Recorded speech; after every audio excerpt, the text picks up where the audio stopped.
Hello, everyone, and welcome back to our English-speaking podcast. Hi, everybody. We are very happy to have you here today. My name is Michael, and I'm from New York, USA. And my name is Emma, and I'm from California, USA. Today, we are going to talk about a very useful everyday topic. Yes, today's topic is at the doctor. Visiting a doctor can feel stressful, especially in another language. But don't worry. Today, we will help you learn useful English for doctor visits. We will practice common conversations, useful vocabulary, and important questions. So relax, listen carefully, and practice with us. Let's begin. Michael, why is English important at the doctor's office? Because communication is very important in medical situations. Exactly. Patients need to explain their symptoms clearly. And doctors need to understand patients correctly. Good communication helps doctors give better treatment. Absolutely. Emma, what is the first thing a receptionist usually asks? Usually they say, "How can I help you?" Or, do you have an appointment? Exactly.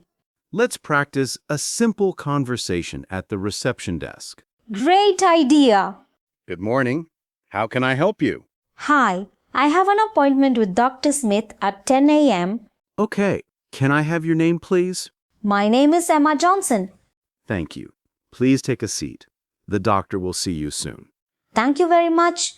This is a simple and common conversation. Yes, these expressions are very useful in clinics and hospitals. Let's learn some important medical vocabulary. Great.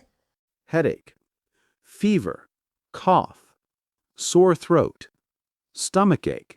Back pain, cold, flu, medicine, appointment. Excellent. These words are common in doctor conversations.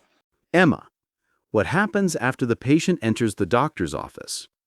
Usually the doctor asks, "What seems to be the problem?" Or how are you feeling today? Exactly. Let's practice a doctor-patient conversation. Sounds good. Hello, Emma. What brings you in today? I haven't been feeling well for the last 2 days. I'm sorry to hear that. What symptoms do you have? I have a headache, a sore throat, and a fever. Do you also have a cough? Yes, a little. Okay, let me check your temperature. Sure, Your temperature is a bit high. I thought so. You probably have the flu. Oh no. Don't worry, you just need rest, water, and medicine. Thank you, doctor. You're welcome. This is a very common medical conversation. Yes, especially during cold and flu season. Michael, what should patients do when speaking with doctors? They should speak clearly and honestly. Exactly. Doctors need correct information to help patients.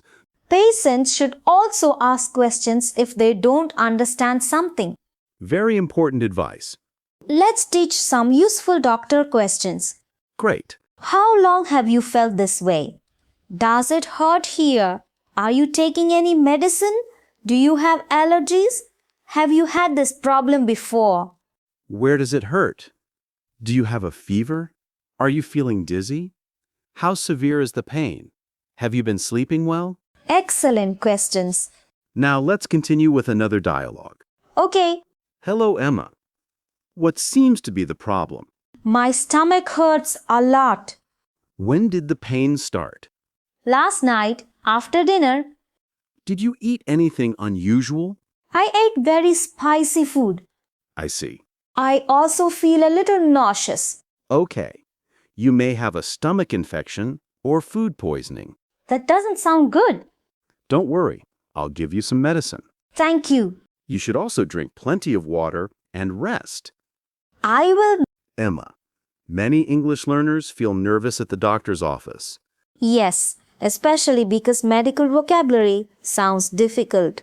What advice would you give them? Learn simple symptom words first. Such as headache, fever, cough, and pain. Exactly. Speaking slowly is important too. Definitely. Doctors are used to helping patients communicate. And patients should not feel embarrassed. Exactly. Let's practice pronunciation now. Repeat after us. I don't feel well. I have a headache. My throat hurts. I have a fever. My stomach hurts.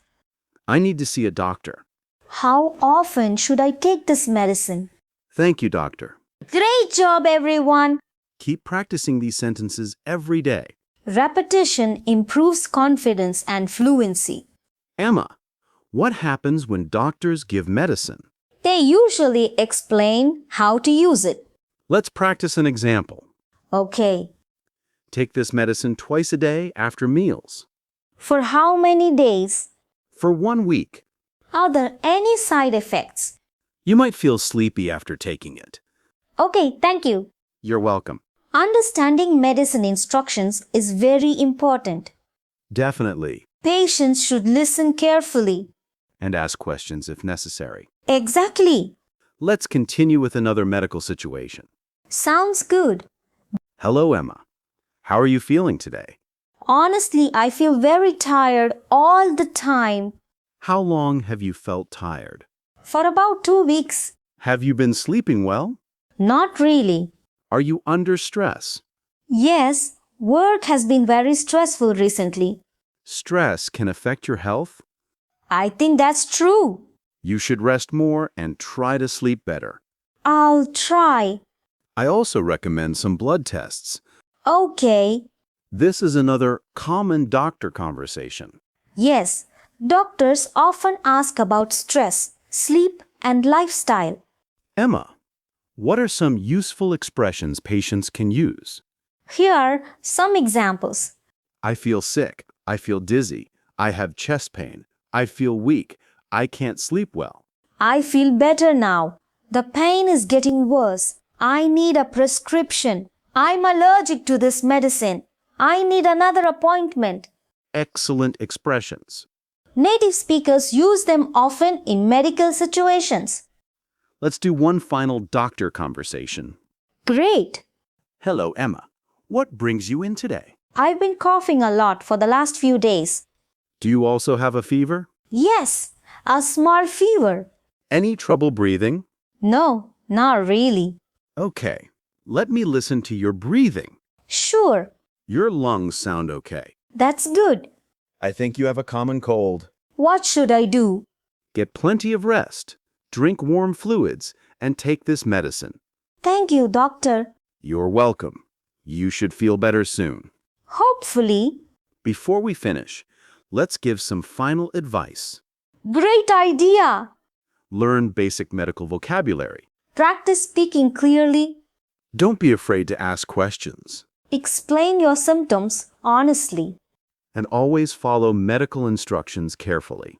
Thank you so much for listening to today's podcast, We hope this episode helps improve your English speaking skills.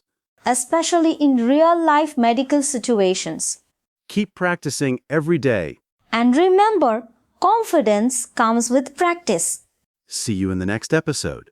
Goodbye, everyone. Bye.